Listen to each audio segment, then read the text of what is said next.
And then back to Iguodala to the rim. Oh, great block. James out of nowhere, skies to the rim. Oh, Boyd took the advantage and played off from inside the center square. Boyd kicked the goal. Boyd kicked the goal from inside the center. Here's Aloisi for a place in the World Cup. He's hands right back up. Big head kick. Down goes Thompson. It's over. Live it, breathe it, love it. All sports, double coverage. What is going on, ladies and gentlemen? Welcome to Double Coverage. Hope you're still living, loving, and breathing sport. I am Dom from my secret hideaway location with the great man, Source. What's happening, brother? Hello, mate. How are we? Good. I'm well. Last time I was in this secret location, I had blonde hair, so bleach blonde hair. So, no, it's still brown, black, brown, whatever my hair color is. Nothing. We've got to wait till extreme. the end of the year until we get maybe a light blue tinge this year, something a bit different. No. Who knows? Probably platinum. Is Could be platinum. platinum? Yeah. Silver fox. Yeah. Platinum standard grading, and then we'll just get platinum colored hair, and it's perfect we go. marketing. That's how we do it. Poster boy. The best Australian grading company there is. It is. It is Source, but it's been a big week. It has. Sporting wise, a lot of stuff is coming back this week, which is fantastic. In terms of sports breaks, obviously international breaks for soccer. F1's back on the cards. The NBA talk has started to ramp up as well. Premier League we're is back only, as well. Yeah, 3 weeks away from the NBA season tip-off. So it's coming very quickly, Source. And we will start there. Obviously, disclaimer heading into the opening topic is gamble responsibly. This is no NBA preview just yet, season preview. We will end up doing that. We'll probably get some special guests on for that podcast and have a bit of a forum, get a whole bunch of people in and chat about it. But Saucy wanted to have a look at some of the odds, and obviously that opens up a bit of discussion point for us too. And we'll give our thoughts. So over to you, big fella. I'll bring it up without further ado, and it's the courtesy of sportsbet.com.au. The odds that we're looking at: NBA Championship 2023 outright betting.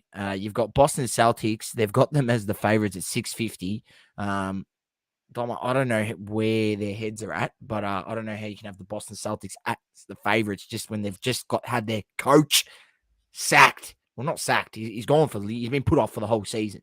So I was going to say the Wayne Carey of the NBA, but the Wayne Carey of the NBA, yeah, he's done it, mate. Doing the dirty behind the backs with not one but two staff members. Umai Adoku, he must be an absolute player and smooth mover because look, the reports, Angel. I'm not going to go on about it, but not a good look. Not a good look. No, not at all. I don't know how, with all that being said, that Boston is the favorites.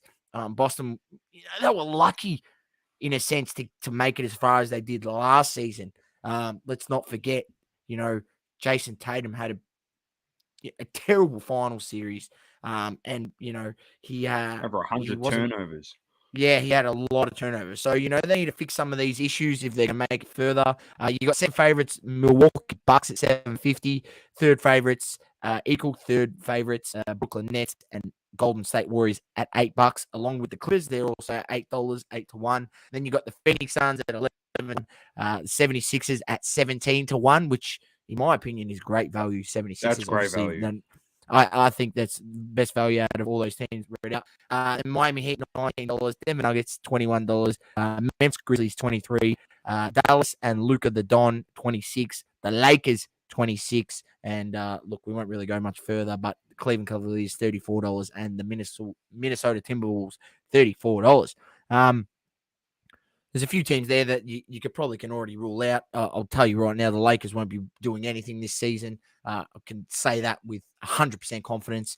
The Cavs won't be doing anything. Dallas Mavericks, I don't think so. I think they haven't improved enough their teams to take that next level. Grizzlies, I'm not going to say that they can't. If they can get more content.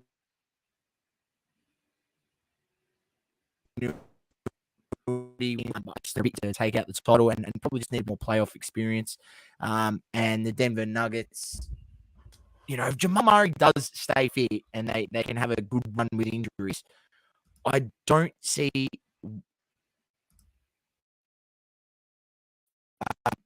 why they could maybe not. I'm lagging up crazy here. Yeah, so am I.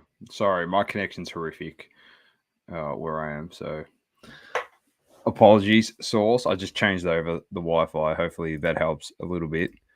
But am I lagging on your end? Sorry to people listening and watching this week's pod. Am I lagging out? Or? I'm all over the shop, all over the. Yeah, because you got Going on. you got that open. If you got the NFL open, their website, it's game over, mate. Your fans just going to be running at a million miles an hour. So Hang on. anyway, I'll put my 2 cents in on this. I agree with you, Sauce. I don't know how Boston are favorites at the moment, to be honest. No coach. They signed Gallinari. He's out for the season. He's done his knee, so that doesn't really help either. Sauce is out. It's left to me. Brooklyn, I don't know where they're at, to be honest. What's JJ Redick had his podcast, had Ben Simmons on there, so that was actually good to hear from Ben and what he's been up to with his basketball in the off season. Apparently, it's gone really well for him and KD and Kyrie in Brooklyn. But if they don't click, what can I say? I just think the value is there for a team like Philadelphia. Their team, Maxi and Bede. Harden's lost 100 pounds, so he's looking pretty good, nice and fit and ready to go this season. So Philly is definitely the dark horse, and at $17, I think it was on there for. Saucy was saying that's just money for jam, if you ask me. They're probably well suited behind the Bucks to win that Eastern Conference. It depends on what happens with Brooklyn.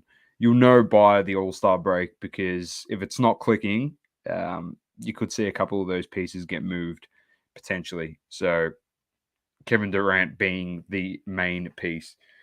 That's pretty much Minnesota on the other side. Obviously, looked pretty good last year. Ant-Man hopefully take it to the next level once again. He already played at such a high level last season. Cat, you just don't know with Anthony Towns which player is going to show up each season. So he comes and plays with some dog, or he goes missing. Global, welcome. Saucy is in here. He just dropped out. He was having some connection issues. He'll be back in a moment. So I'm just feeling some dead air, as they say. So listening to the sound of my own voice. But apart from that, Bucks getting Middleton back, like not having Middleton hurt them big time. The question is Phoenix in the West. Do they bounce back? Chris Paul's another year older. Is Devin Booker actually going to take it up another notch? Aiden, as you know, they had that falling out. DeAndre Aiden had that falling out with Monty Williams in the playoffs. Is that relationship being salvaged, or is that just going to continue and they just make do with what they've got? And then the big one is obviously the Clippers. Paul George back looking fit and healthy. Kawhi Leonard looking back fit and healthy. John Wall looking good as well. That's a nice addition for them. They're always in and amongst the Clippers, even when their stars aren't roaring. So they've got all their stars going at a high level leading into this season. So looking pretty good.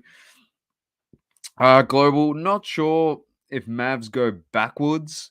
I just think Luka's got no help. And we've said this so many times on this podcast, but so many other sports, especially basketball pundits out there in the States, have said the exact same thing. He just needs help. He really does. The guard is probably what he needs. He probably needs honestly, if he needs someone kind of like Ben Simmons, but obviously Ben Simmons that can shoot. He needs a 3-and-D guard that can help him so he doesn't have to do everything. They share the load. We've seen that he struggles a bit with a big, with Porzingis. So who knows where it goes from here. There's no Brunson anymore, so it's the next person to pick up the slack and, I don't know, drive forward with the Mavs. We'll see how they go.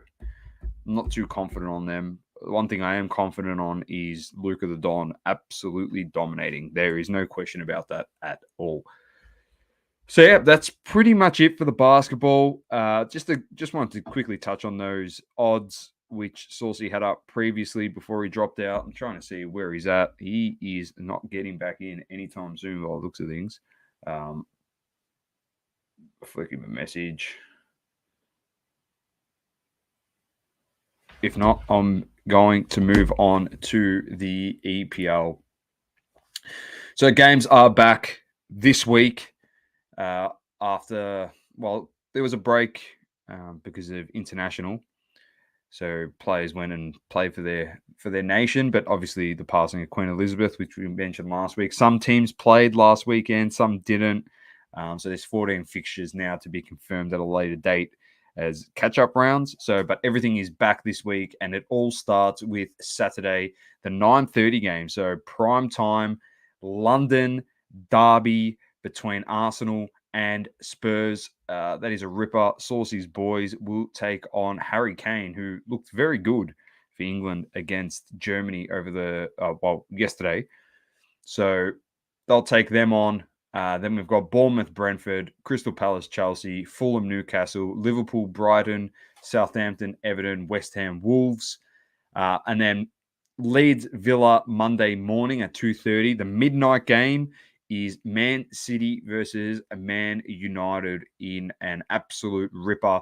And the last one for the match day week is Leicester versus Nottingham Forest.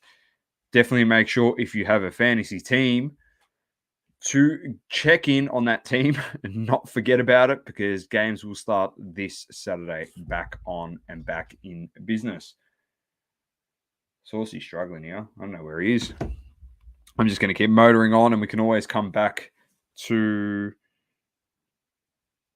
He had to restart his computer. Anyway, I'll motor on, keep going, and we'll get to the F1s. Race week is upon us. The Singaporean Grand Prix is the race this weekend. So I'll quickly bring that up. Saucy said his CPU was at 99%, so we had to do a restart. It almost exploded. So we've got Singapore. The race is an early one, I'm pretty sure. Oh, no, it's not. It's at 11 o'clock. So 11 o'clock race time. And see what happens there. Yeah, it's going to be interesting global. He says when the World Cup starts to see how teams manage. No, it's an actual break, global. So they're actually playing 2-3 games potentially a week in the lead up to November 18th. I think it's November 18th is when the World Cup starts. And then from November 18th to December 18th, there's no league games. There's just a break for the World Cup, as it is at the end of the year, this year in Qatar. So they'll all just be playing for their country during that time. Anyway, back onto the F1. Singapore Airlines, Singapore Grand Prix. Race day is on Sunday at 11.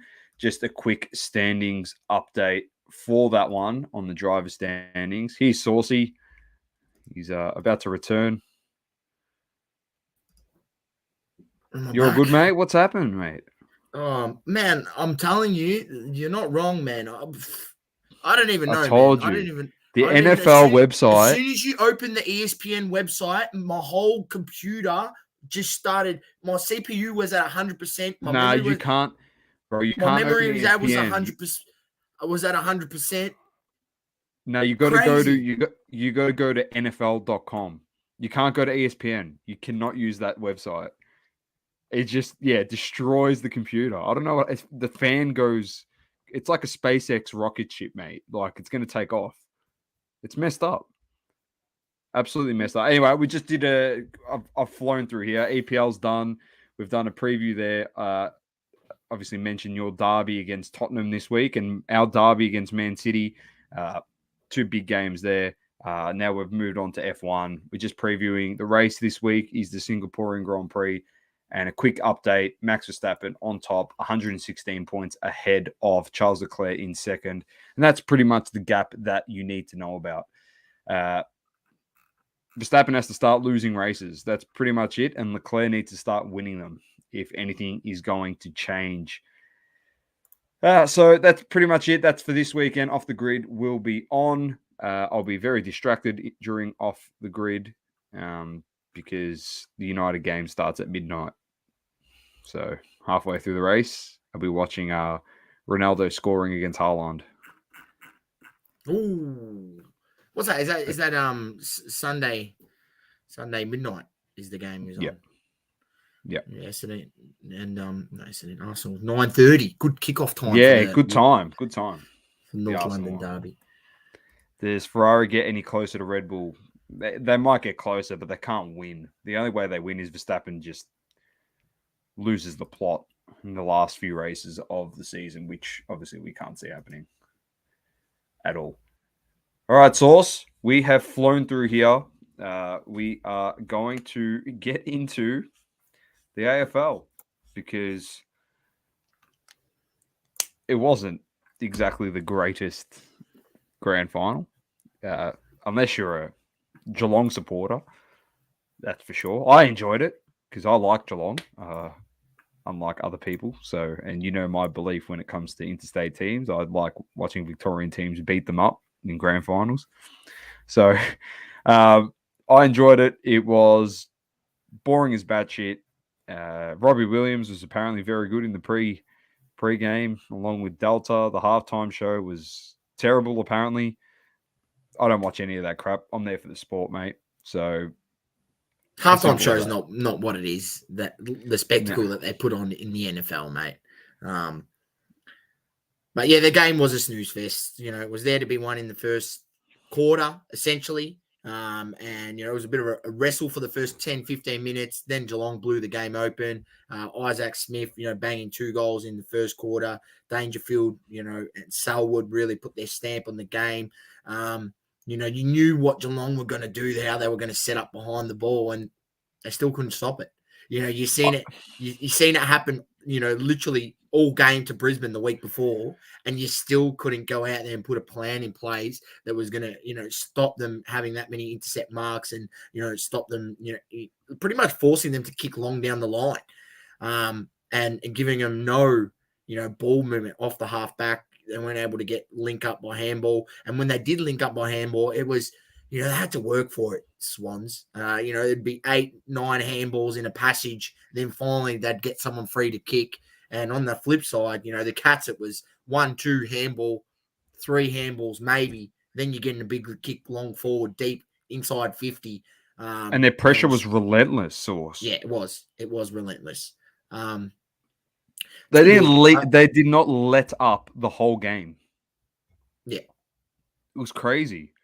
Chad Warner can stand up high, but let's be honest, no one really should get any credit when a team gets absolutely demoralized and destroyed in a grand final. So, yeah, he did play well for Sydney, but what's his 2 goals and 29 possessions contributed to? Absolutely nothing. So, it contributed to an 81-point loss instead of a 93-point loss, which is insignificant. That's Cats. 2 of their last 4 premierships, Sauce, have been absolute bloodbaths at the G against interstate sides. Sydney being the latter, and the first and foremost was Port Adelaide in 2007. They destroyed them. So, too good. I'm with you, Joel Selwood. What a career. Who knows if he's going to hang him up or not, but he played so well in that game. Patrick Dangerfield, he got the monkey off his back. Sauce, a lot of scrutiny around Dangerfield. A lot of people thought, me being one of them, that he might not actually walk away with a premiership for a player as good as what he has been in the league for such a long time. But, the cream does rise to the top, as Bud has said in our grand final preview, and he is a Rolls-Royce midfielder, and he showed that during the whole entire final series. He was probably the best player. Isaac Smith was huge as well, winning the Norm Smith 3 goals along with his 29 touches, and he dominated. So, good win for them. It was a complete and utter domination. Stuck fat with Geelong. I don't even know for how long I was saying. Some round 9, round 10. I was saying Geelong's winning the flag this year, and they just proved it. I mean, that is as emphatic of a grand final win, and not just grand final. Let's just look at the final series. Other than that first game where they, against the Pies, where they had a bit of trouble and they didn't play that well, but they still got the job done. Next game, Brisbane pants them. Swans pants them in the granny. It was a domination. Just not even, as I said, not just the grand final. I think their whole final series was a domination. It was very reminiscent of what Melbourne did to teams last year, winning all their finals by 5 goals plus. It was an average margin of like 30-something. Like 5 goals plus is a lot, in a finals game, because you're playing against the best teams in the comp. And yeah, they really made teams look mediocre. Like you said, Sauce, and we spoke about it. We thought that was probably one of their worst games in that 16 or 17 game win streak that Geelong had against Collingwood in that first final. But they found a way, with their backs up against the wall for the whole entire afternoon, to win that game. They found a way. And that's what great sides and premiership sides do. They find a way when nothing's going for them on the day to grind out a win. And they did that. And that just showed, flaws in what Brisbane's game was and Sydney. But, they capitalised on 2 teams coming off 2 extremely hard, Brisbane having 3 extremely hard games, or 2 hard games prior to their game with Geelong, and then Sydney having, an absolute ripper against Collingwood, where we saw how spent they were in the last half of the third quarter and the last quarter against Collingwood. And we were just like, they couldn't even, honestly, they were running on an empty tank just to finish that game. And you're thinking, how are they backing that up for the granny in a week's time? And as Global said, they peaked perfectly. They managed danger perfectly. They managed all their vets really, really well throughout the season. Tom Stewart obviously took his game to another level. Tom de Koning is one of the great pickups, one of the great draft pickups from a football club in such a long time. He's just amazing. It's like having 2 Tom Stewarts out there. He's phenomenal. Blitzarves took his game to another level. Isaac Smith shown that it has paid off, getting him in. Everyone thought it was a bust, obviously, when they lost to Richmond in that grand final, but obviously that's been put to bed. And congratulations to them, their supporters, and their football club on their 81-point win and the 2022 premiership. All right, Sauce. Funnily enough, with that, let's get to the line of the week straight up right now. There's one guy that did absolutely nothing. I know I had to go back to his stat source, and it said that he had 20 possessions. And I was like, 20 possessions with pretty much, I reckon he had no impact on this game whatsoever. Like most of their players, he kicked an absolute junk time goal. And in the lead up to this whole entire game, Sydney got very lucky to win that game against Collingwood, and Collingwood also got very unlucky not to win that game. Not saying that Sydney weren't deserving of it, because they were. They were very deserving of that win in the prelim. But there was one guy, Sauce, at the grand final parade. Here he is. The great man. I'll play Tommy Pat. Who was just taking the piss out of the Collingwood fans. And Tommy Papley, double coverage, just say to you, that's what you took the piss out of them for that. So you, sir, are this week's Saucy. Lemon!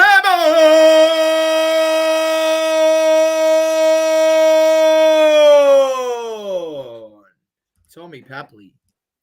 There you go, buddy. Lemon for you. You're gonna have that type of banter. You got to back it side, up, mate. not just. I mean yourself, but your side and yourself got to back it up a bit better. 100%. Global says thoughts on Clarko and the Hawks. We spoke about it briefly last week. I don't really want to talk about it again. I did read the full report post our podcast, and it's not looking good. Let's just put it that way. We could be searching for another coach. I genuinely think we should be. Chris Fagan has hired a top legal team to obviously clear his name. So I really think this is going to go on for quite a while. And I do not expect both Alistair Clarkson and Chris Fagan to be coaching their respective sides round one next year. Yeah, I agree. I don't disagree with you, Source, at all. Maybe we try and steal Brad Scott from you. He's looking to get the Essendon job, just like Clarko was meant to have the Essendon job. We might steal him away at the 11th hour. So you did dodge a bullet, and we copped it. But anyway, Brad Scott's a good coach. I'm not going to knock him, Source. It's not 100% confirmed, but it's a lot of. I mean, there's a lot of strong reports at the moment. End of the week, they reckon. So by Friday, it should be wrapped up. But if you do get him, let's say you do get him, obviously, funnily enough, a lot of stuff that happens just so happened to be our team. So you're getting our former coach. So I think it's a great get for you, to be honest. Like steering clear of the whole James Hird thing and going through that version 2. You know, you don't want to go through that again. There's a lot of pent up anger, resentment, and stuff from the fan base from everything that's happened there because how far it set back your football club.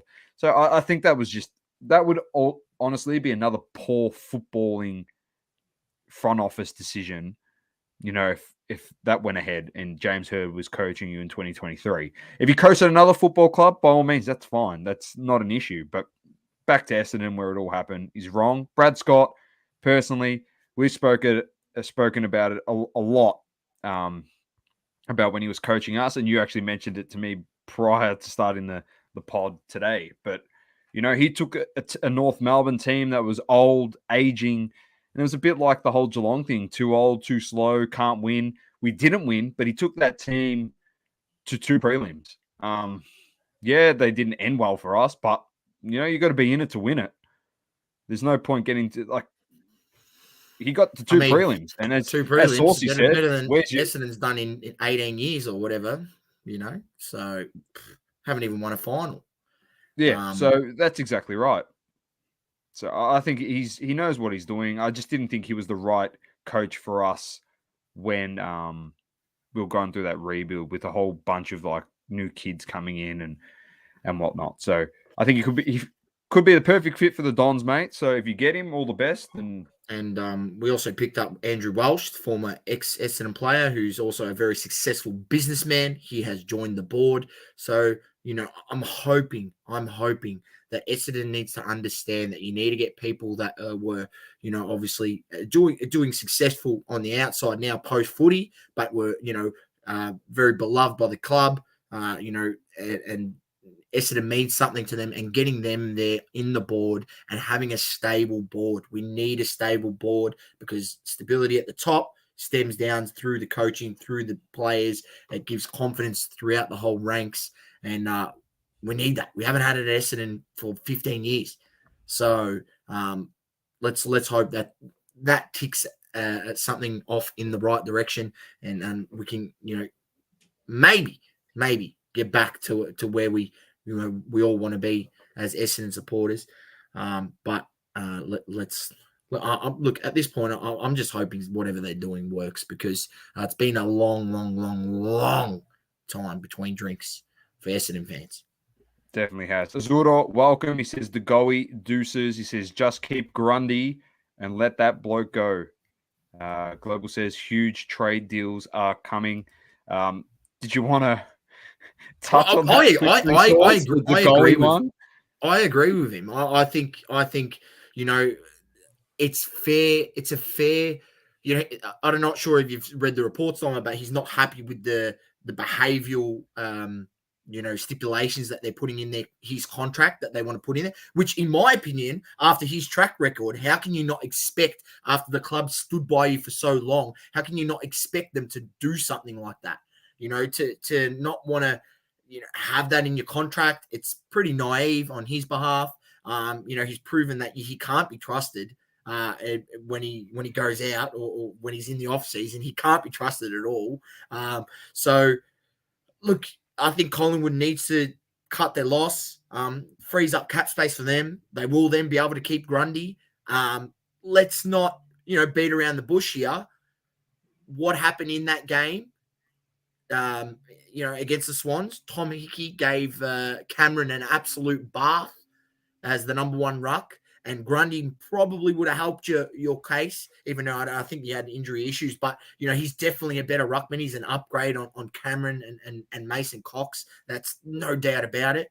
So get a better ruckman in, free up other space in terms of cap. Get rid of DeGoey. Maybe they can get some other players in and build on that Collingwood side. That looking forward, as a Collingwood supporter, you should be pretty excited because your sides. Yes, you got some guys that are getting towards the end of their career, but you've got a new crop of players. I think they're going to have another good run at it next season.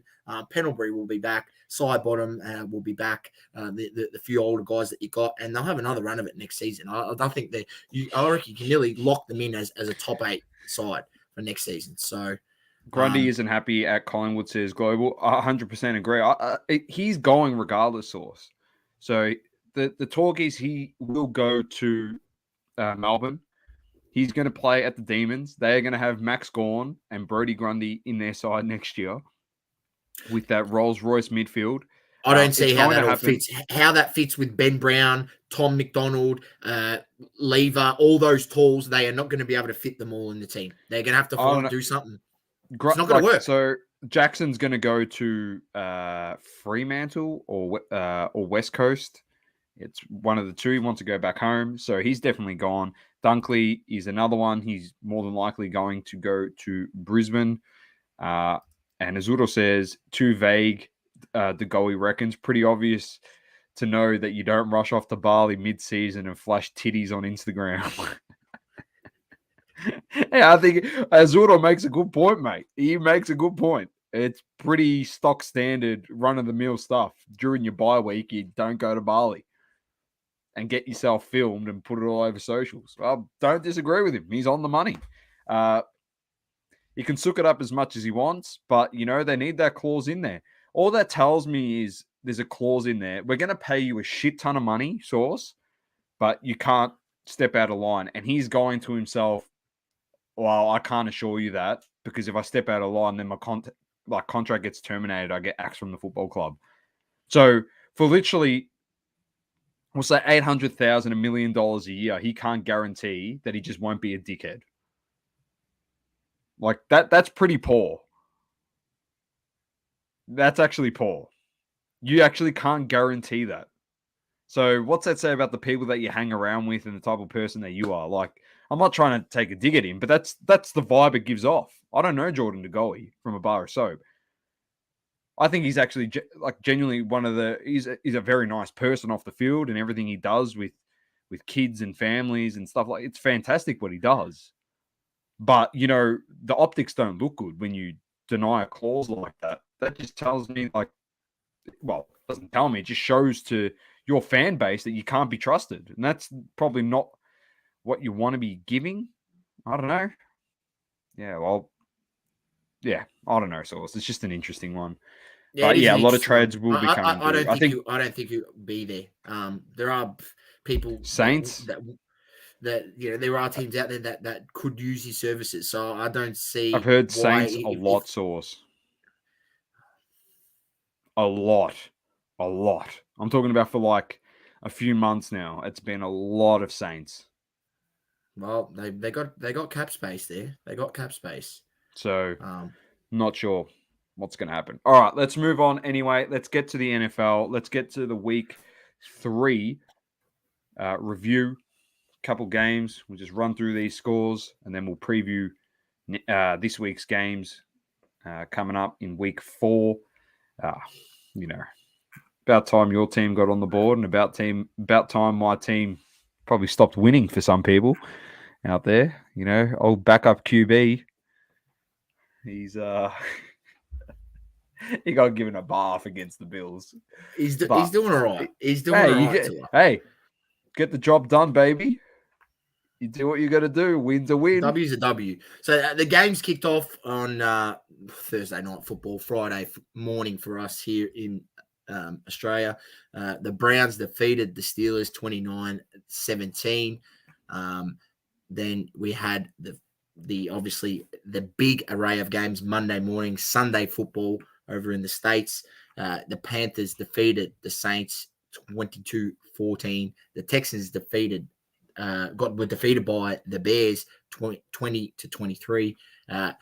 My boys, the Indianapolis Colts, defeated the Kansas City Chiefs to give their first loss of the season, 20-17. I'll watch that game. I'll comment on it in a bit.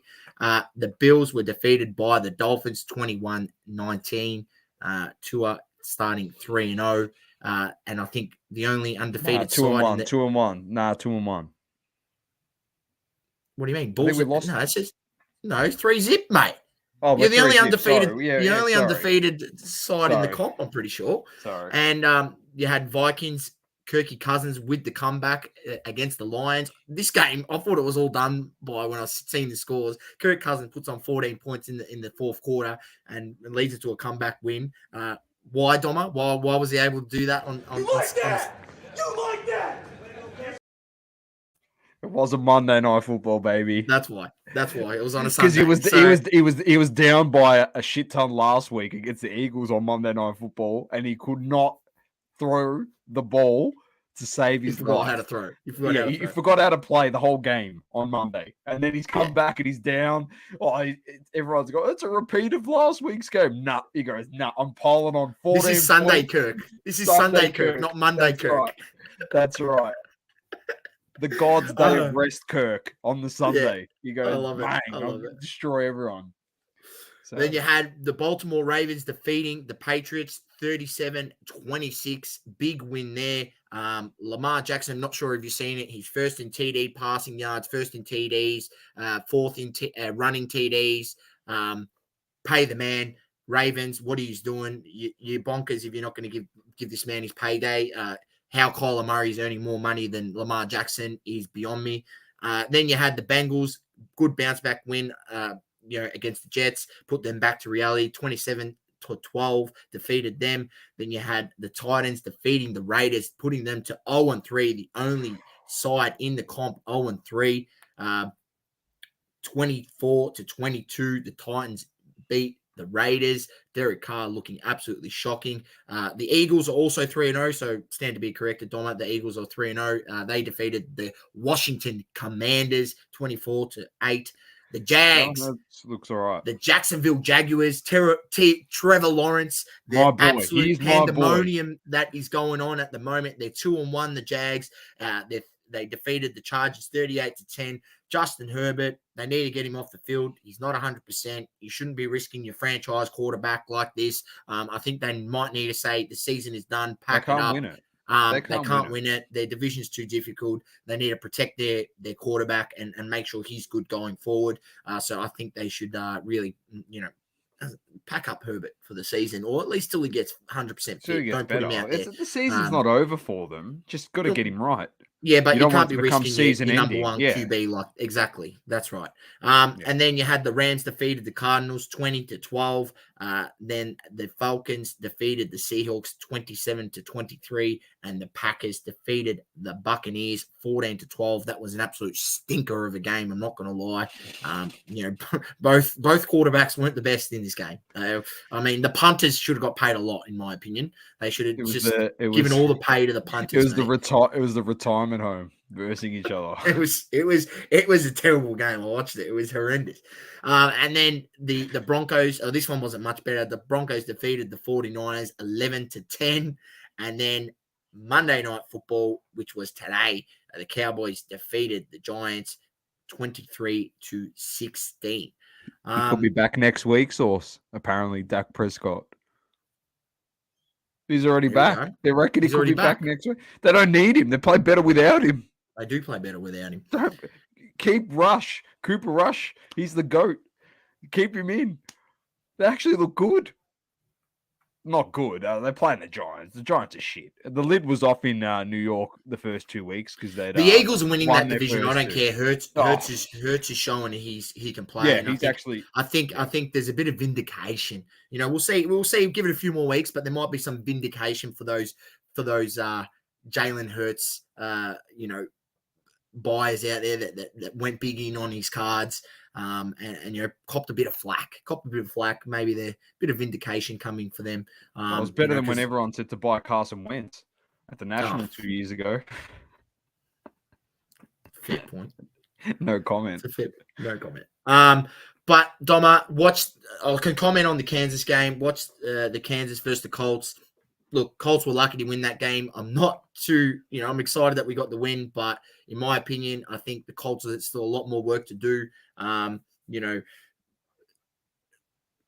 Matt Ryan had one good drive for the whole game, and it was the game-winning drive. That was it. The rest of the game, he stunk, right? Literally. And our other first TD that we got, we scored 2 TDs in the game. First TD was because it was like a forced fumble on like the 4-yard line. So he ended up getting it back at like the 4-yard or 5-yard line. And, he's got it in for a TD. So you don't really count that because you didn't really take it even 50 yards. It was a defensive touchdown. Defensive touchdown, yes, right.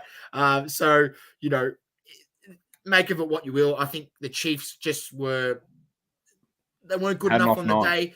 No. They had an off night, and they really did. And Mahomes had a bit of an off night, and some of his receivers were dropping passes. So if I'm a Chiefs fan, I'm not too worried. The Chiefs and the Colts do traditionally have tough matchups, but as a Colts fan, I'm not confident. And I'll put it on the record. And I said I was confident that the Colts will win that division. I'm saying this right now. There's only 3 games in that the Jacksonville Jaguars are going to win that division, the AFC South, because the way that they were able to shut us out, 24-zip, they're not keep the Chargers to 10 points. Yes, I understand they lost in week 1 to the Commanders, but there's always things get thrown up. There seems to be a bit of continuity there with the Jags. Their defense is very, very, very good. And Trevor Lawrence is starting to piece it together. We're starting to see what he is capable of. And what did you say, Doma? In college, there was 2 quarterbacks that were going sort of head to head. It was Tua and Trevor Lawrence. And no, Joey B was the guy that beat him in the national championship. I think he only lost. Was it like he lost 2 games his whole time in college? Yeah, I think he's lost 2 or 3 games. I think one of them happened to be a national championship against Joey B, who made a Super Bowl last year. Right? So I think people just quick to write him off. You're in Jacksonville. They haven't shown any. I said this a long time ago, but he is literally, it is going to be Troy Aikman all over again. It is going to be, and he moves, like in terms of like, he can rush better than what Troy Aikman did, but it's the same thing. Big, strong, huge arm. Like when he puts some size on, big bodied, like it's like Troy Aikman in the pocket. That's what it's going to be. He throws the ball so nice and he just hits up targets. It's all about management surrounding him with players now. Because Jacksonville, I know they've had some really bad seasons, obviously the last, I think, 3 or 4, but they actually notoriously have been pretty good for their defense. Like that's what kept them in games. They made it to the playoffs, was it 5 years ago? Just pretty much because of their defense. So, yeah. Anyway, we'll wait and see what happens there. But let's get to this week's game source so we can find out who Trevor Lawrence is playing. I think buys start. I was just having a look at his stats. He was pretty good. He had 3 TDs and no interceptions. And he was good. Oh, yeah, he was good. Well. All right, week 4. Let's get on to week 4 games. Let's see who we got. It's spicing up. It's going to be an interesting season. I think there's a few teams that are going to surprise here. So, mate, Thursday night football is an absolute belter. You got the Miami Thursday night football, Friday morning here for us in Australia. Miami Dolphins against the Cincinnati Bengals. Tua versus Joey B should be an absolute cracker. And then we've got I'm guessing this is in London. So there's an early game Monday morning. That's 12:30 a.m. So the Vikings versus the Saints in London. So that will 12:30 a.m. for us here in Australia. And then you've got the usual kickoffs. So that they start from 4 a.m. It's the Cleveland Browns versus the Atlanta Falcons, the Bills versus the Ravens. That's a cracking matchup. The Commanders versus the Cowboys. You've got the Seahawks against the Lions, the Chargers against the Texans, the Titans against the Colts. Big divisional matchup there. The Bears versus the Giants. You've got the Jags versus the Eagles. So that's a great matchup in Philly. You got the New York Jets against the Steelers, the Cardinals against the Panthers, Patriots against Packers, so another good matchup. Broncos against Raiders, Chiefs against Bucks. That's an absolute cracker. That game's on at 11:20 a.m. on Monday morning. And then Monday night football, aka Tuesday morning football here in Australia, you've got the Rams against the 49ers. So a couple of big matchups on the cards, Doma, this week. And I mean, it's firming up to be a cracking season. I think there's going to be some surprises, I think there will be too. I definitely think there will be too. But there's also going to be some teams that start hot that fizzle out, because that happened last year as well. That started really, really good in the first 8 weeks, and then when a whole bunch of injuries hit and it's all about health, some anomalies. It's very, very difficult to keep that going. So, it's firming up to be a cracker. Anyway, still on with you here. We'll move on to the UFC source. So UFC past weekend. Big card. There was no card. This weekend there is a card. It's the main event is Mackenzie Dern against Jan Zeneno. The following week I think is the good one. There's a few more weeks. So, Dom, I think we're looking ahead towards the end of October. October 23rd is a big card where you've got Charles Oliveira against Islam Makhachev and Aljamain Sterling against TJ Dillashaw and Peter Yan against Sean O'Malley. Lock that one in your calendars, ladies and gentlemen. 23rd of October. That's going to be an absolute cracker. But this weekend, we do have a card. It starts off at 10 a.m. It will be free to air on ESPN. And Mackenzie Dern against Jan Zenano, and then the women's strawweight, and then the welterweight. The co-main event is Randy Brown against Francisco Trinaldo, and then in the bantamweight you got Rayoni Barcelos against Trevin Jones. Featherweight Sadiq Youssef against Don Chianis. Bantamweight John Castenda against Daniel Santos, and lightweight Mike Davies against Vyacheslav Broshev. That was not bad pronunciation. I'm happy with that. That's not bad. For you, that's pretty good. I'll rate that. All right, very nice source. Very well done. Tune in for those ones, and let's move on. The Le Mans already been done, so it's time. Hobby Talk brought to you by Platinum Standard Grading.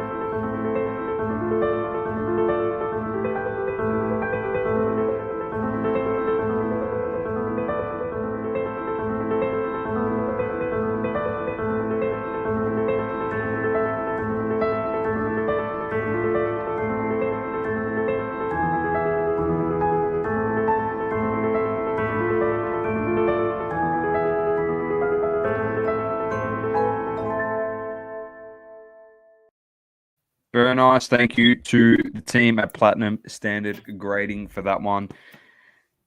Mate, best grading company in Australia, according to us, but we think they are. That's for sure. Bulk sub is happening. Definitely get in before, I think it's September 30th, source. We got the deal. 5 cards for the price of 4. So get your footy, your NRL, get them in, and get them graded with PSG. All right, source. I'm going to quickly rattle off a few things here, and then I am going to throw to you. I'll put out something on our socials about this a bit later on anyway. This is Elements NFL. So that is, release date is tomorrow. Product breakdown 5 cards per pack, 1 pack per box. Look for 1 base or rookie metal card, 1 base or rookie metal parallel, 1 on-card metal auto, 1 additional auto, and 1 memorabilia card per box on average. Chase on-card autos from all the top 2022 NFL prospects, including Kenny Pickett, Aiden Hutchinson, Garrett Wilson, and many more. Collect mem cards such as Supercharged, Electric, Team Chemistry, and new to 2022 source, Critical Mass, Memorabilia, and Fusion swatches. Hunt for the on-card autos from vets and retired NFL stars in Metal Moments, Heavy Metal, and Steel Sigs. And new in 2022, chase 4 brand new super short print case hits, Earth, Wind, Fire, and Water, along with the fan favorite Nuclear source. You got to try and get those bad boys. Earth, Wind, Fire, and Water. I thought they were creating fucking Captain Planet all of a sudden. Before I was about to say, Captain Planet, he's a hero. That's generally what I thought they were. That's what they were about to create there, Captain Planet card. So let's get the preview going. He's Dak, Jalen Waddle. There's the Nuclear, Joey B source. Have a look at that. Heavy Metal, TJ Watt, Justin Herbert in the neon. Here is a Zach Wilson, Kyler Murray Solar, rookie neon Sigs of a Mac Attack Jones, and then a Proton Patch Auto of Najee Harris. So not a bad looking product source. Like they said, you can get a lot of on-card rookie autos, which is fantastic. And obviously vets as well, which is awesome. Also, source this week, which I find this actually pretty interesting, pretty cool drop. A bit of an amalgamation of hobbies on this one source. I'm not sure if you caught this on the socials this morning. I saw it and I kind of like brushed past it before I read into it a bit more. And it's actually in conjunction with Panini, but Funko and Panini teaming up here for obviously the pop vinyl, but a giant Prism gold card behind the pop vinyl. These are going on release schedule via Dutch auction on the 27th of the 9th, which was LeBron James, which was today. Then we've got LaMelo on the 29th, Doncic on the 4th of October, Zion on the 6th of October, Giannis on the 11th, and Steph Curry on the 13th. They're exclusively available online at Panini Direct. Commemorate an iconic sports trading card for your NBA collection with the Funko Pop trading cards. These collectibles feature a pop figure of your favorite NBA player in uniform to match the Prism Gold art card. The trading card art comes pre-packaged in a protective case that can be hung on your wall. Collect your favorite NBA players and display the Prism Gold art card proudly, releasing the first 2 players this week, starting with LeBron James, followed by LaMelo Ball. The vinyl figure is 4.5 inches tall. Anyway, besides the point, you can have a look at, here you go. That's what it looks like, source.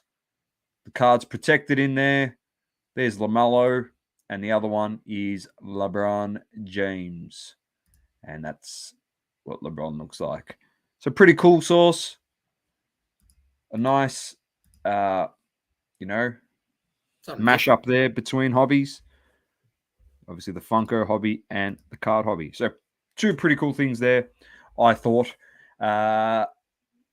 Moving on, I'm just trying to get through just some news and stuff that's happening because Saucy's got something he wants to dive into. I don't think this pod will go too long because our connections are shit house. Here's the second ever source, Perfect 10. Mine's in the better rare after edition. I shut the ESPN site, mate. And it's mine is still horrific. So I'm trying not. I don't want shit quality for people that listen to this. So recently graded Jalen Green blank slate Court Kings rookie. The card received the Perfect 10, second ever with the rare edition Mother of Pearl. I thought I could click across in this. I don't know what's happened. It allowed me before. Maybe not. Anyway, there you go. Pretty good. And the other one, just this one here, source. Yeah, it does allow to click across, but it's maybe I have to do it through there. Yeah, I'm going to do it here. I'll show you this one, which is not working. Hopefully this one works because it's a video and my connection shit. It's not loading. Anyway, it's a... No, it's not working. It is Mosaic draft picks, and they pulled the black 1 of 1, Patty Mahomes, and they go off there a rocker. So definitely jump onto Gem Mint and have a watch of that. All right, Saucy, over to you because there's some interesting stuff that you wanted to discuss. We'll go over to Golden first, I'm going to guess, because we might as well do Golden because then the item in question is actually there on Golden in the sold. So, yeah. Global, we spoke about the Topps Chrome Baseball last week. That stuff up there. So definitely head back to episode 116 and have a listen there. Obviously replace that with packs. With those super short print packs randomly inserted. There was a precedent set, previously by other companies that something similar has happened. So that's sort of the way that they, I guess, fix it up. But yeah, it is a bit of it's unfortunate that the mistake has happened. It's good to see that they're doing 100% to rectify it. But yeah, let's hope there's no more mistakes in the future, which I think is highly unlikely, especially with the way that it's the print runs are now these days. I think there's always going to be errors somewhere, but that's a pretty big stuff up, so it shouldn't really happen. All right, Donna, without further ado, I will bring up the latest auction results from Golden. Mr. Ken, Mr. Pump, whichever. I'm not trying. Let's not. Is hot. Yeah, no, well, it's true. Yeah.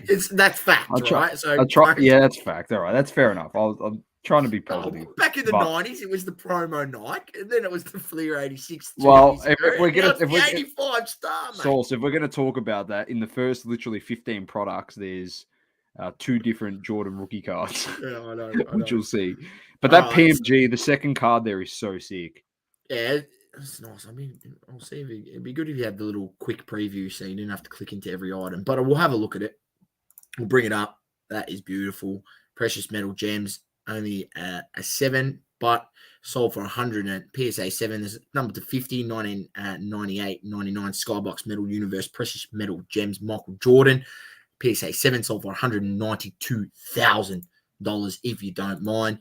You had the laundry tag National Treasures rookie patch auto out of from National Treasures for Justin Herbert. BGS 9.5 sold for $228,000. I'm not sure if you caught that the 1 of 1 with the NFL Shield sold for over $1 million. So the laundry tag goes for 1/4 of the price, which is I guess that Shield commands a premium. I'm guessing. Yeah, it's like it's the equivalent of a logo man, pretty much. Yep. So I mean, if you've got enough money, that much money, I don't think it's going to matter to you. PSA 10 Jordan down 174. They sort of slowly creeping under that 200,000 mark. The 86 Fleer Jordan I'm talking about. There was a Mickey Mantle here, PSA 5 sold for 134,000. Upper Deck 2003 for Upper Deck Exquisite Limited Logos Michael Jordan autograph card. This is a beauty, ladies and gentlemen. I'll bring it up. There it is, number to 75. Michael Jordan. You've received a game used patch trading card personally autographed by Michael Jordan. So game used, geez, doesn't get much better than that. BGS 9.5. The one thing you will notice, Source, as you go down, the BGS stuff really is like the pricing. I know these ones pretty much hold their value because a lot of the exquisite cards are BGS graded, but you'll see there's a Jordan rookie BGS further down, the Fleer, and it got, there it is. Jeez. Absolutely hammered. Destroyed. True Gem 9.5. Wow. True Gem 9.5, 50 grand. I'm just going to put this on the record. If I can get, for the price of one PSA 10, I can get 3 of these 9.5s with a gem plus. It's got a 10 centering, Doma. Yeah.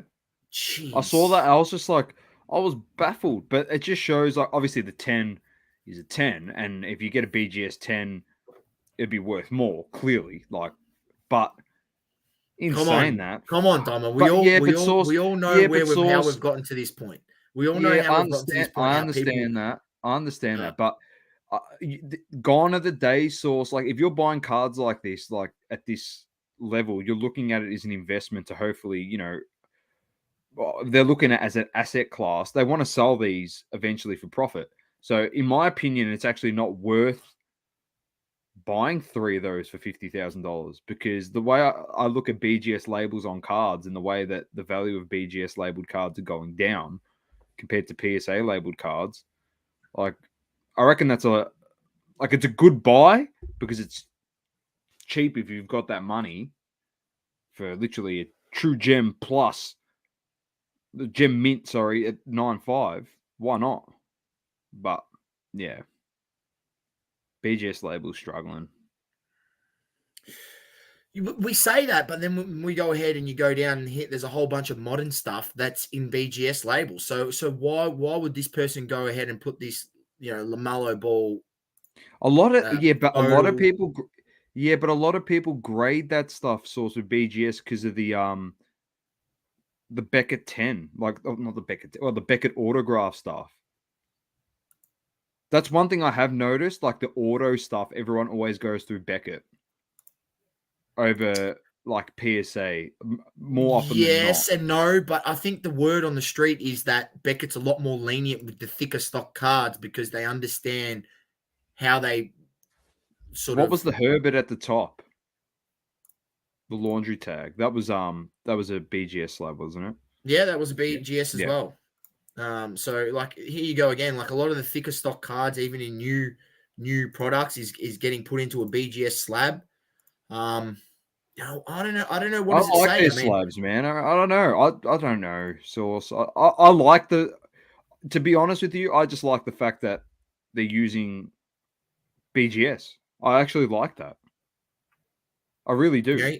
He's Anthony Edwards, flawless vertical rookie patch auto.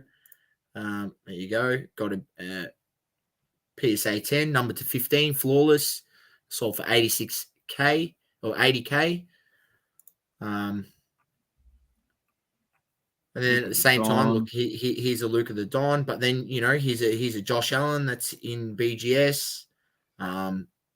These have come down a hell of a lot. This PSA 10 Yeah, on I know. the That's gone down a shit ton. LeBron refractor, that's down a heap, only 51,000.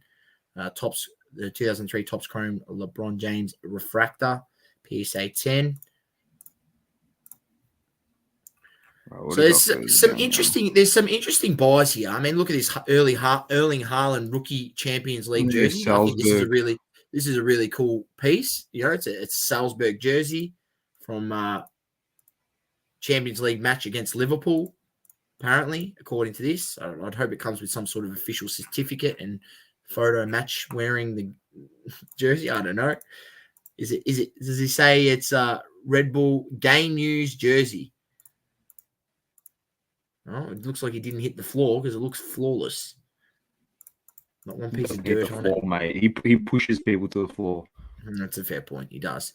There's obviously some 85 Fleer or 84, 85 star Michael Jordan. There's a PSA 8, 86,000. So it's staying true close to that 100K of that comp that Mr. Jeff Wilson, sports card investor, said at the National. He bought one for 100,000, and I have seen them go down to 80. So, but I think that at some point they're going to soften. I think the true test is when one surfaces that's a PSA 9 or a 10, because I think only PSA 8 is the highest grade at the moment of what has been graded. So it'll be interesting to see where that price point hits. Always some crazy Jordans up here. 2005 Upper Deck Exquisite. You can see here, sold for 43,000. 36,000 for the next two. The next two are good. Deck Exquisite. Open up the Hamilton and the Alcaraz source. Here we go. Alcaraz. Them up. So here we go. This is an absolute bloodbath, if you ask me, with the PSA 9s previously going for all over 200,000 and then the BGS 9 only going for 32,000. So pretty crazy. The Futera, the Lewis Hamilton rookie. And then here's I think this is a crazy, crazy sale for a guy that's, if there was a number to 50 Roger Federer rookie auto, and this Alcaraz is doing 32K, well then, in my opinion, the Roger Federer is $1 million card. It's signed match worn relic. Click on it. Open up the card. Match worn apparel autographed card. Source. This guy is Luca the Don of tennis. This is Luca the Don. But the difference is he's one more than Luca the Don. He's one more than Luca the Don. I think there's going to be a harsh reality for a lot of these Alcaraz cards. Take it back. If you're not a true tennis lover and you got your hands on some of these cards, make the money while you can. Get rid of them, because I don't think they're going to be higher than what they are now. Anytime in the near future. He's like his comparison is these types of guys. He's like Mbappe. Like, he's another guy you can pretty much compare to Alcaraz. Young upcoming guy. He's won a Grand Slam. Mbappe's won a World Cup. He's won multiple League One titles. Hasn't got a Champions League yet, but he's got a World Cup, Mbappe, which a lot of people seem to forget about. Let's be honest, he doesn't have to win one Champions League ever, to be honest. He's got a World Cup. So, yeah, it's an interesting one there, the Alcaraz. But we will get to Mbappe anyway, because there's a few of his, obviously, the PSG collection, Topps PSG collection, on-card autos that sold in this auction. Here's a nice, this is a nice pretty cool buy. There. And I really like that, it's getting a bit of value. This is a Tim Duncan 1997 Metal Universe Red PMG. It's only a PSA 5, but on these things where they're numbered only at 100, sold for 30K, Doma. So that is a great price for the Giannis. Two cards, two lots over is so sick. So there's a Giannis. I believe this is a rookie patch auto. Patch is filthy. Silhouettes. So Panini preferred silhouettes 2013-14. That is an absolute ripper, Doma. That is an absolute ripper. And then the other one that's nice as well is my boy in the row below it there with the Jaguar patch. Very nice looking card. Trevor Lawrence. That's a beauty. Nice patch. Auto 10. PSA 9 Auto 10. Yeah, PSA 9 Auto 10. I'll be honest with you, Source. Like, the BGS label looks so good when you're grading the auto as well as the card. With that like gold box there for the 10 auto. It just looks awesome. And there's this will now begin our bit of our, we'll quickly go through this and then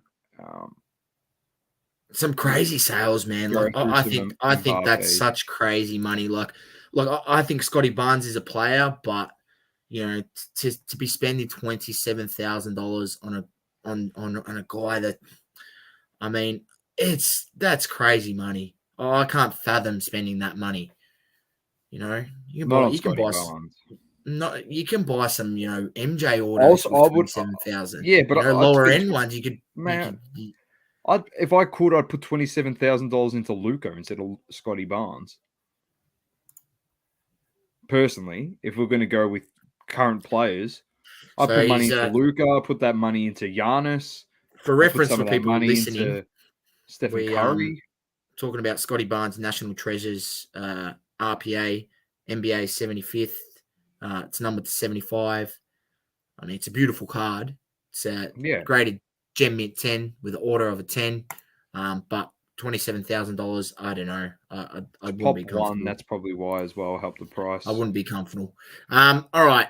There's a few more here. Obviously, there's always playoffs contenders. Brady's in there. What else is further down? Autos. We'll just quickly go a few more through. Down. Here, anyway, I think this is a really strong sale for a Luka card. I mean, rewind two years, you're going to get more on every fucking card. Like, you need to understand that's not where the market is at the moment. But I still think this is a crazy sale for a card that's numbered to 199. That's a PSA 10. I understand it's the color match, but $23,000 for this Luka the Don Prism Blue rookie color match numbered to 199.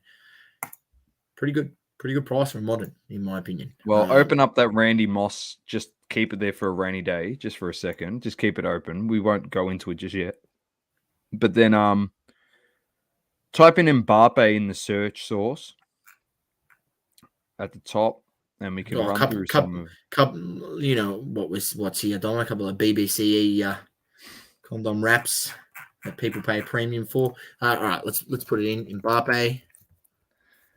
Actually, maybe I'll just Mbappe. I gotta put it in here. Mbappe. Here it is. There we go. All right. Highest price all the way through. There we go.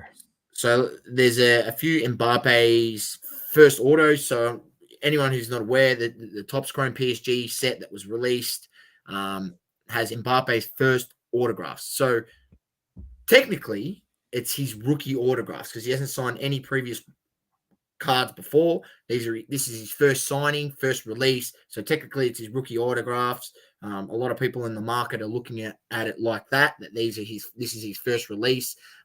We do know that he's going to be absolutely flooded by Panini because he's doing a thing with Panini as well. So I think there's going to be an abundance of Mbappe autos hitting the market in the near future. The next 1 to 2 years, I think there's going to be an abundance. These are going to be considered his first, so that's why we're looking at these prices.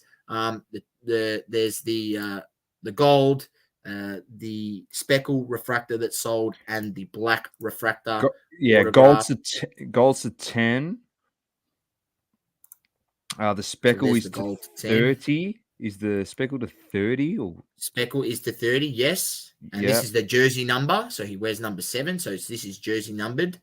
Number 7, the speckle to 30. That was sold. In my opinion, I know the numbering, like the print is shorter source, but the speckle looks the best. It looks better than the black. It looks better than the gold, if you ask me.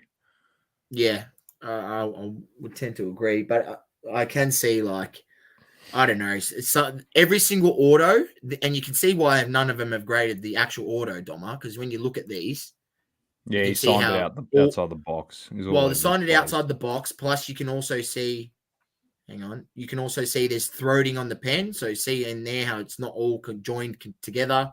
That's what they call throating, and that causes it, because there's marks and gaps in between that pen line, in between that auto. They don't get 10s. So, it's a buyer's be wary. If I'm spending this type of money, $24,000 on a card, I'm wanting that auto to be a 10 auto. I'm not going to lie.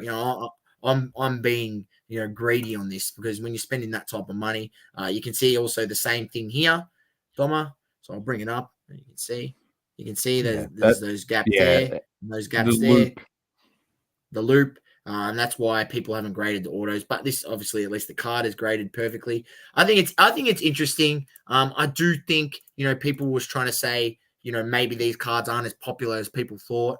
I also think, like, obviously the grade that's put on it has something to do with it. But also, people who are buying these cards at these levels do understand the difference between the quality of autograph that is on the card. I think, if this card is the gold to 10 is a 10 auto and a 10 graded card, I couldn't see how it isn't at least a $50,000 card minimum. Anyway. Am I a bit worried about the sales of the Mbappe cards? No, because I couldn't give a fuck, because I couldn't afford one, and I won't be buying one. But for those punters out there that maybe see this and go, oh, that's a bit lower than I expected, I think you just need to understand that when you're buying a level of card of this magnitude, there has to be some level of patience as well, Doma. You can't just expect to, make this sort of purchase and, it to go up in value 50% in, 3 months, 4 months, 5 months. We're not, the hobby isn't where it was 2 years ago. These things take time to mature. You have to be patient and be willing to hold on to the card. So, if you're putting this type of money in it and you're not willing to do that, well, sorry, you could be on here copping a lemon because you are one. Pretty much say it how it is. But, I think people need to relax. These are popular. How come every time I freaking see someone flipping a PSG box, it literally getting bought every time? People are, flipping those boxes they bought for 10K for 18K, and like they're all getting bought up. So look, it's going to take a bit of time. I would like to eventually at some point get an Mbappe auto. Will I be buying one of his first autos? No, because that will be way too expensive. I'll just wait for him to come out in a few more products. I couldn't care that it's his second, third, fourth, fifth release of autos. I'm not really fussed. But yeah, I don't know. And big shout out. Sorry, I was listening to you, paying attention. I was just trying to find someone. Obviously, opened this. Anthony opened this in the Soccer Cards Australia group, and pulled Facebook group. He pulled a gold, a base gold Messi to 10. He pulled a speckle Messi auto, which is one of the very few that has Leo in his auto.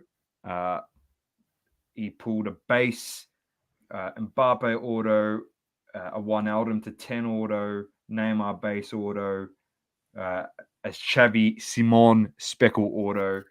But the biggest pull source, of course, was the Super Fractor 101 auto of Sergio Ramos. It's always amazing to be watching someone that opening something and hitting a Super Fractor, which are very, very rare to hit. So congratulations to him. It was a fantastic live to be involved in on the night. It was great to watch.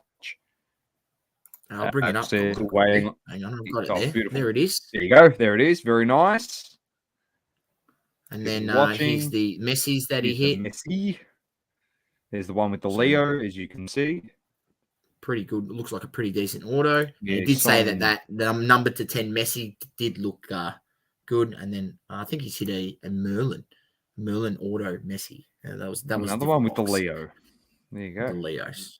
So yeah, definitely check out. That's his page there. Make sure you check it out and jump in that Facebook group. I'll tag it. Don't worry, mate. I'll tag it. Soccer Cards Good entertainment. All right, Dom. We're not done. We're not done just yet on the golden. So we were talking about those Mbappes, and as I said, don't be stressed. If you're a buyer of these cards, you need to have patience. Don't be stressed with those sales. I think it doesn't reflect truly the Mbappe market, which has cooled, and rightfully so, because I mean, it was pretty crazy, and France has been horrific. And I don't want to give people too much away because we are going to do a big World Cup preview. But I could say it right now. I don't see France winning the World Cup, and they are not one of my teams that I'm picking to win the World Cup. Yeah, Source, I get this. Like this guy, just lastly on Mbappe, he's a gun, regardless. Yeah, he might be a bit of a Le Mans himself, but there is a handful of players that have won World Cups, and there's two of the greatest ever playing the sport at this current point in time in Ronaldo and Messi, and they could finish their careers with never winning one. And it's one thing to win a World Cup, Source, but actually to be probably the key guy in your team to help win that World Cup like Mbappe was. He won Young Player of the Tournament. He was kicking goals for fun for France. It wasn't like he was on the bench and the rest of the team won him the trophy. He was instrumental. If they didn't have him, they probably wouldn't have won it. So those are a lot of things that people should be considering. I know a lot of people go, PSG, they can't win a Champions League. Who gives a shit about a Champions League? Like I said, if he never wins a Champions League in his whole life, who cares? He'll win Champions League. He will. I'll put that on he will. But you know what I mean, Source? He's got a World Cup. Who cares? He's got a World Cup. He owns his own team. So, this guy, he does what he wants for fun. He owns Panini now. Just be mindful. He should actually be, if you're still treating Luca the Don the way, you're treating Luka the Don when he's done absolutely nothing in basketball, you know? Why isn't like Mbappe getting treated with the same respect Luka gets in his hobby? That's all I'm saying. And he's achieved It's a a fair hell of a point. lot more than what Luka the Don has. That is So- most definitely a fair point, Doma. So anyway, All right. over to Enough. the next one. Enough on Mbappe. Enough on the world game, football, also known as soccer. We'll bring this up. This is another type of football, NFL, and it's a collectibles jersey that was sold on the latest golden auction that we were just looking at, and it's a Randy Moss. If you don't know who that is, he's one of the greatest wide receivers to ever play the game. Randy Moss played for the Vikings, Minnesota Vikings. It's a game used, signed, inscribed Minnesota Vikings home jersey sold for $21,600. Right here it is. There you go. There's the all the inscriptions. The Hoff. You can look Hall of Fame 18. You can look it up. Feel free if you want to. There it is. There. I'll bring it up full screen. Now this is a buyer's beware, because in my personal opinion, when these type of items get put to Golden should be doing their due diligence in researching these items to make sure that they are actually, in fact, what they say they are. Because it's come to the attention that there's been quite a few people who, collectors, Collectors forums for collectors forums for Ravens memorabilia. Minnesota memorabilia. Minnesota. Yeah, sorry, Minnesota Vikings memorabilia. Right, and I seen this. Shout out South Park Cards. He brought this to my attention, and people have stated that it's a fake jersey sold for $21,000. He goes, and someone said, I really hope someone here didn't buy it. And it's obviously this was posted in a Minnesota Vikings collectors forum that collect memorabilia for Minnesota Vikings. And this gentleman has photo match is way off. Hit marks, threads, and number spacing. The biggest experts in Vikings groups have researched extensively, and it doesn't match any jersey he used in 2004. The original owner also tried to sell in-game used groups, including this one, and was told it was fake. So he deleted the post and just sent it to Golden. Really shady and unfortunate for whoever who wasted $20K. So this guy who's gone on and sent this jersey to Golden eventually first tried to post it on Facebook groups and was told it's fake. People cross-referenced the jersey with jerseys worn in 2004, right? And the thing is with the NFL, there's so many cameras. There is so many imaging. There's so many things that people have literally gone and cross-referenced every single jersey he wore in that year and had a look at the marks on the jersey and seen that they don't match anything that was worn that year. And that's a home jersey, so they only have to go through 8 games, don't forget, of jerseys, because there's only 16 games in the season. So, doesn't wear this, he only wears this jersey at home. It's a buyer's beware, Doma. It's a buyer's beware. And I've said this when I've spoken about, game used memorabilia, saying their game used jersey. Just having a COA or some sort of, authentication, which most of these things should come with. This has got a JSA, who are supposed to be pretty legit. So also JSA hasn't probably done their due diligence properly in authenticating this item. You need to do more research than just trusting these authentication services. We've seen it in the past. You just want to trust BBCE blindly? Well, you get G.I. Joe cards. All right? So it's a buyer's beware. Whatever you're going to buy, do your research, even when it comes to these items, especially if you are in the echelon of spending $20,000+ on a game-used item of a player. You better damn hope that you're getting the item that you paid for. Because really, does it have the same amount of value of $21,600 if it's not game-used? And it's just a replica jersey signed with Randy Moss with all of those inscriptions? No, it's No. probably literally $1,000 item or less. Probably a $500 item. Not even joking you. Like the fact that it's game used, it puts that premium on it. And well, this person's been duped. And you gotta be more vigilant, man. And I don't like seeing this stuff, but I talk about these things because it happens. And you got these companies like Golden that people go through and buy. They should be doing more, but they're not because they don't care. Because at the end of the day, they still get their buyer's premium. They still make money off it, so they don't give a fuck, right? So it's up to you as the buyer to do your due diligence. If you're unsure, ask people. And then if they're unsure, hopefully they can put you on to some more experts in that field that can help you out before you go ahead and make these sorts of purchases. But yeah, it does happen, Dom, and it's unfortunate. Yeah, it does. It is unfortunate. Very unfortunate. But yeah, it is a buyer's beware source. As you said, do your research like we've always said from the get-go. Even when it comes to cards, everything. Do your research. Make sure you're 100% certain. Like Saul said, especially when you're spending 20 plus K on the item. You want to be 100% sure, not 99.9. That little 0.1% could be the difference of you losing 20K on the item, pretty much. So definitely do the due diligence there. Last couple things, Source, just to finish off.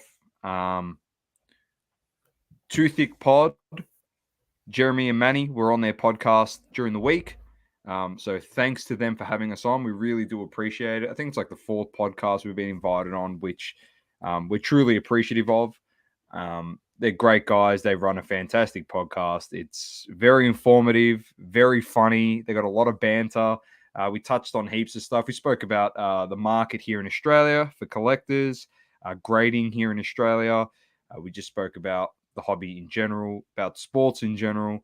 And then we just spoke about our daily life, here in Australia, living with some of the most poisonous and deadly creatures known to man. And, they're a bit having frightening, kangaroos in these your things. backyard.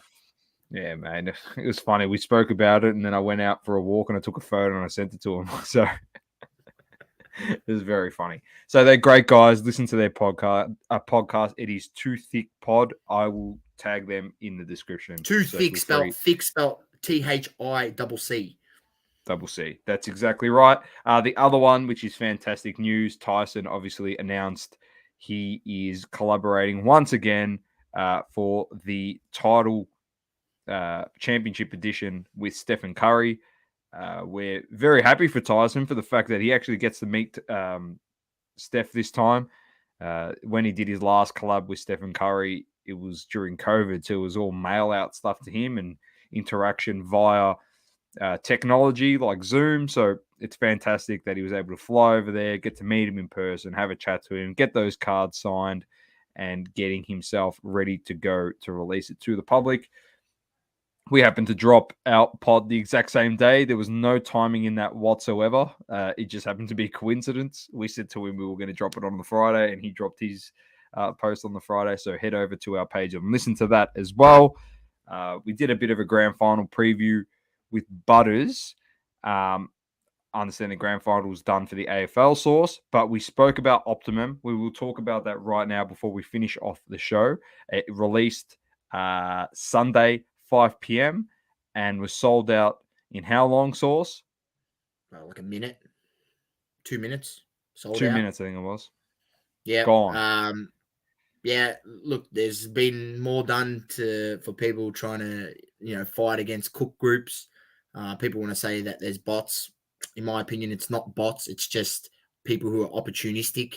And these people in these cook groups. If people don't know what a cook group, it's pretty much just people that resell and they get into these groups. So there's more information on what's hot to resell, what can you resell, and they all go for anything. They'll go for cards, they'll go for shoes, sneakers, limited edition T-shirts, hoodies, whatever they can make a buck on, they will buy it to try and resell it and flip it and turn a profit. And I tell you what, AFL Select Optimum boxes, command a premium. $325 retail price. I fully expect these boxes to be $750, maybe $850 on the secondary market, somewhere in that vicinity. Last year's optimum $1,000, boxes.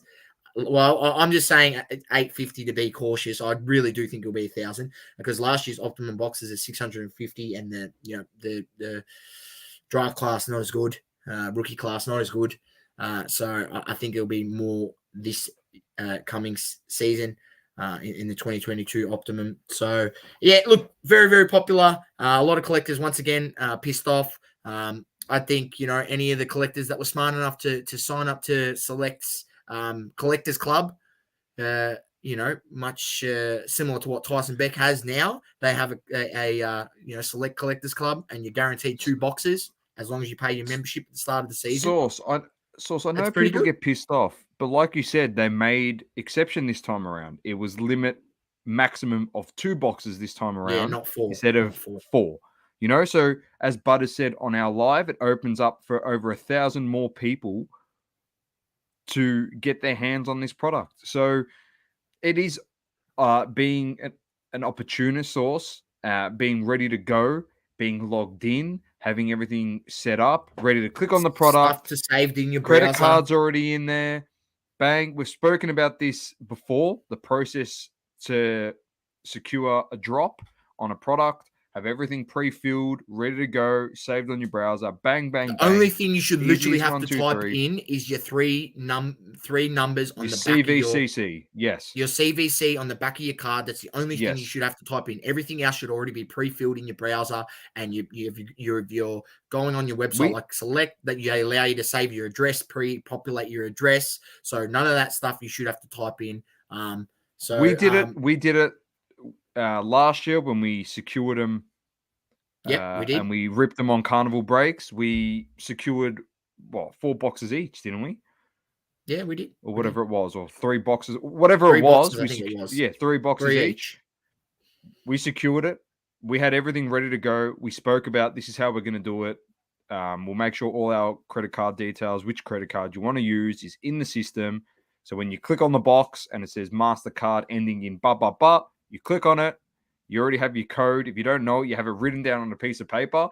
So you click in it and you hit the 3 digits. Bang. Done. Submit. It's already pre-populated with your address. You don't need to type any of that crap in. Thanks for coming. And you secure your stock. So I know people pissed off Source, but there was 1,000 extra opportunities for people. So, yeah. I can't wait to see this get ripped. I know Butter's locked in some product. I know the Oracle locked in some product.